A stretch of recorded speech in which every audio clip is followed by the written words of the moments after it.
Hello and welcome to Ula Tea Leaf Readings. My name is Lenor and today I'm going to be reading your tea leaves. This is a horoscope for Cancer. If Cancer is your solar, lunar, ascendant/rising sign, then this is a message for you. Okay, let's get started.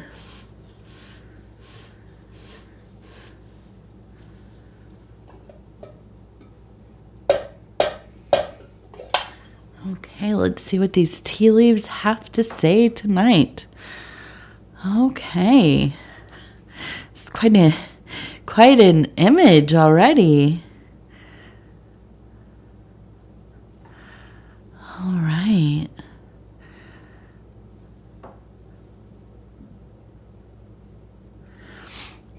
Okay, so our card for this reading is the Ten of Cups. And, this is a card of abundance, of maybe even divine love, really getting to those higher aspects of your path, your devotion to the way, to those creative waters. Okay. So I kind of want to start right here. First, I'm seeing the eternal heart, okay, and this is the heart ablaze. Has a lot to do with agape. It is a Catholic or Christian symbol, but for our purposes, it really is about having that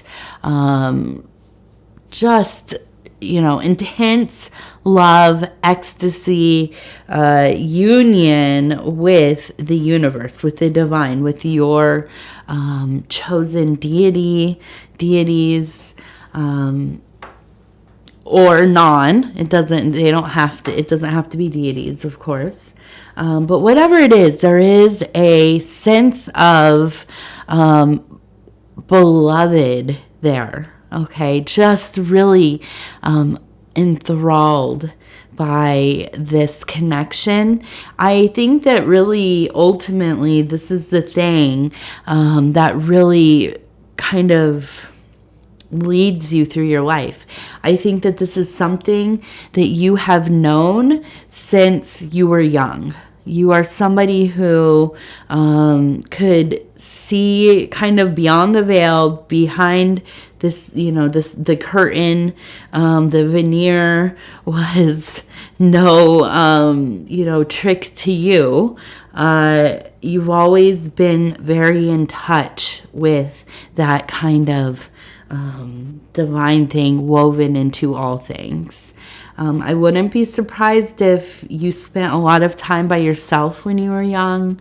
If you maybe had a lot of very complex fantasies, or kind of when you would play your pretend play, very complex storylines and participants, and it was very kind of immersive and emotional for you. Probably also very in tune with the plant life around you, animals, even maybe minerals, things that we consider nature, right? And I feel like almost like not like an animist, right? Somebody who believes that there is divine intelligence, or just intelligence in all things, that you could speak to, the flowers, the trees, the rocks, and so on. And I feel like this is carried on throughout your life. This is not something you've lost.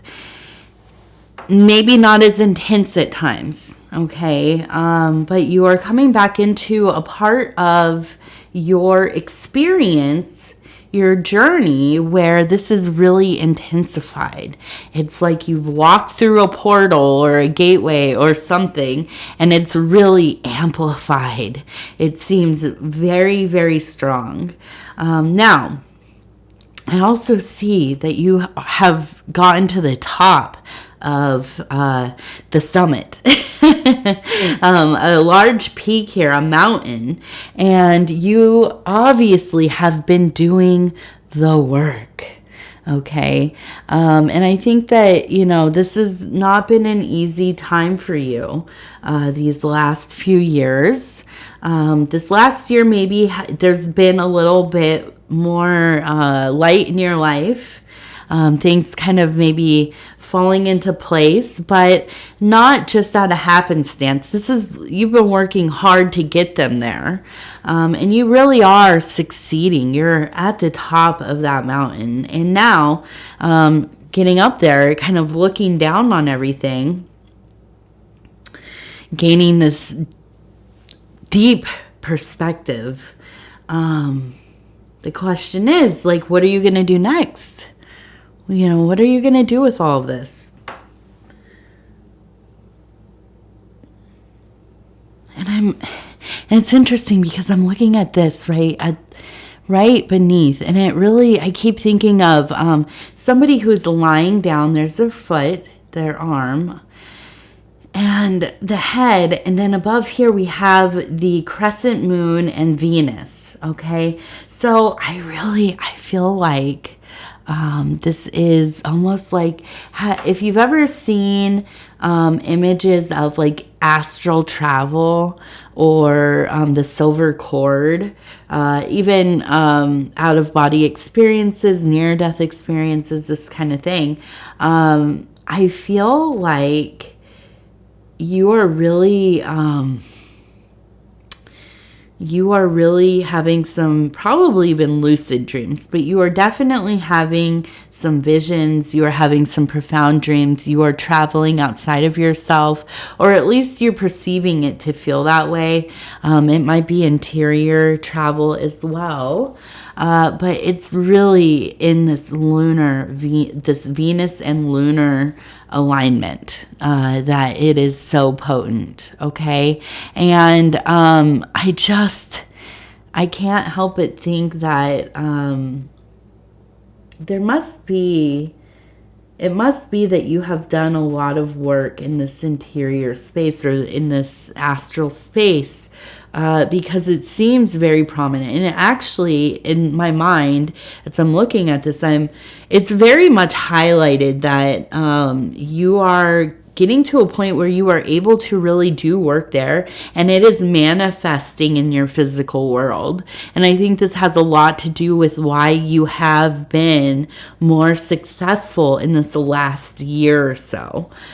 So this is going to be an important thing to investigate. This is going to be something that, I think that you already are doing some of this work. If it is active imagination, if it is vision work, if it's path working, or lucid dreaming, astral travel, whatever it is, really keep it up, keep going further into it. Really, I think that this is such a powerful place for you. And really, I feel like this maybe is your kind of your superhuman power, not to joke about it, but I think it really is. It's something that sets you aside truly as a magician, not only just a magician, but even beyond that, as maybe, the high priestess kind of energy. And I think it would be such a waste if you were not making use of that ability. Okay. Now we're going to turn this and kind of look.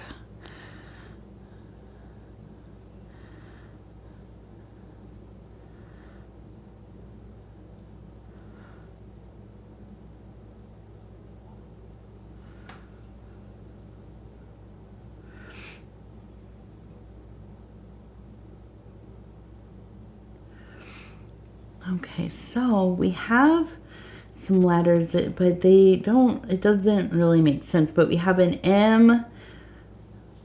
It looks like maybe a 4. Oh, excuse me. A drink. I think I had a piece of a tea leaf in there. Okay, M4OP. It looks like M-E-O-P. I don't know. Sometimes the letters, they just come up and it's like, I have no idea what they have to do with, but then there's also an E right here. Okay. And this one turned into a kind of a duck up here.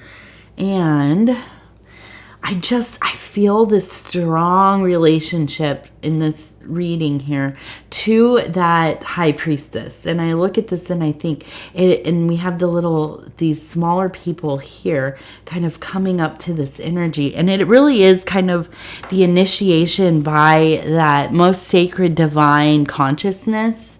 And I feel like,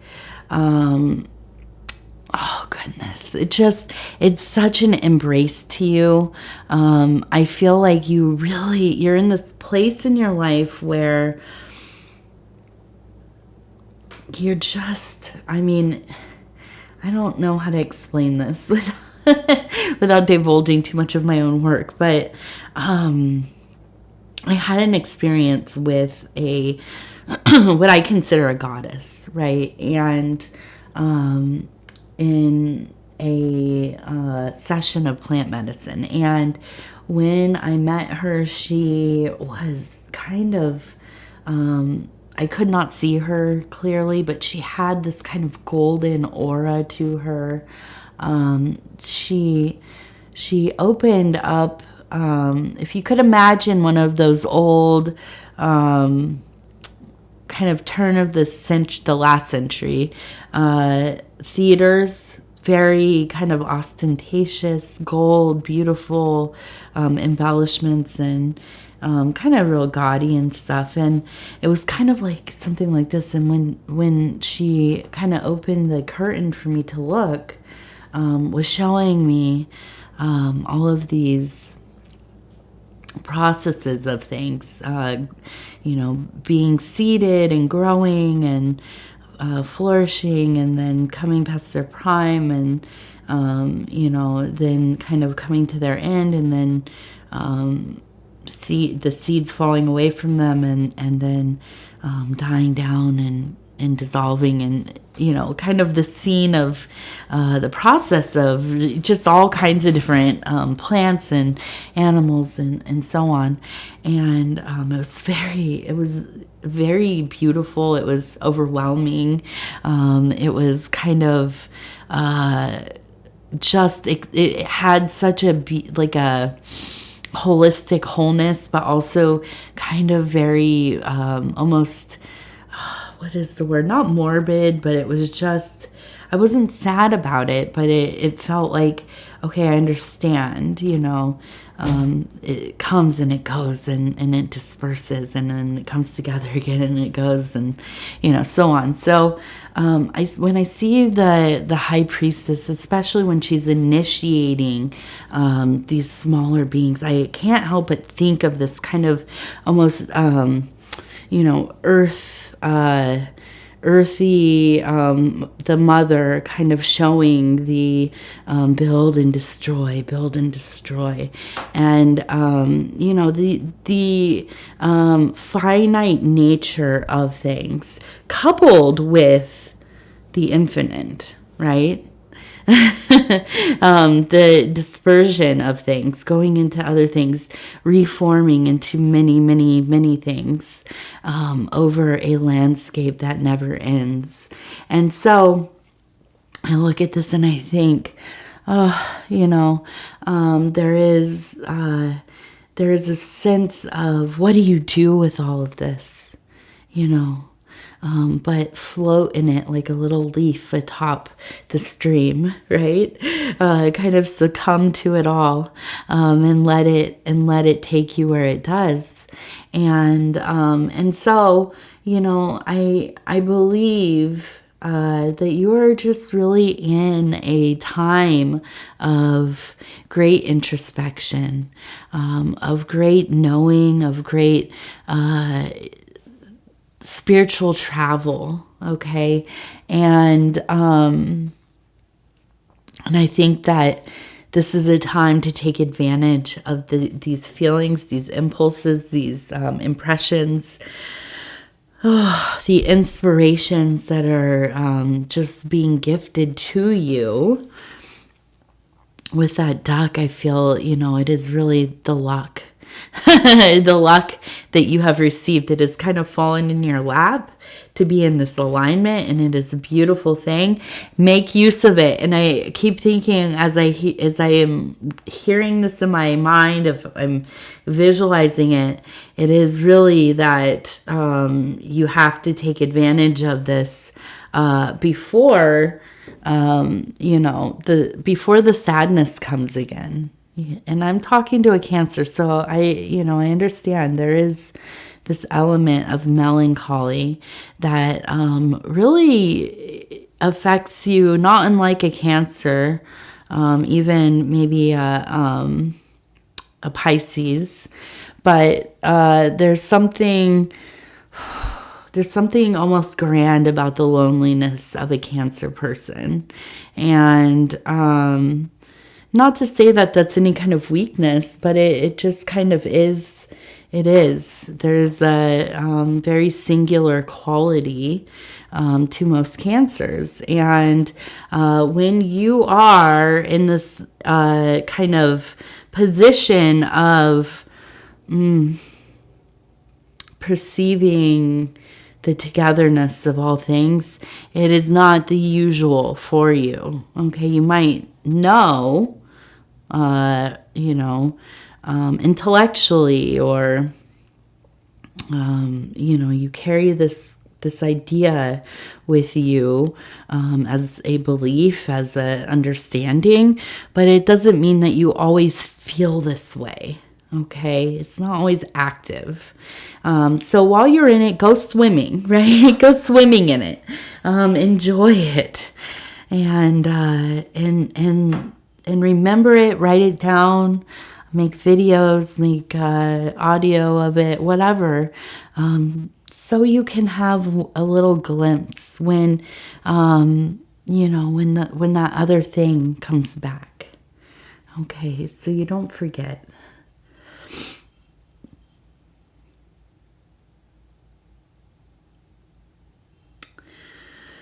Okay, so I'm looking at this and I'm almost, I see like a collection of animals. I almost feel like you're kind of a person that, you love animals. You don't necessarily always want to live with them, but you are a person who can't say no if an animal needs to be rescued, or if you were to foster an animal, you would adopt it, right?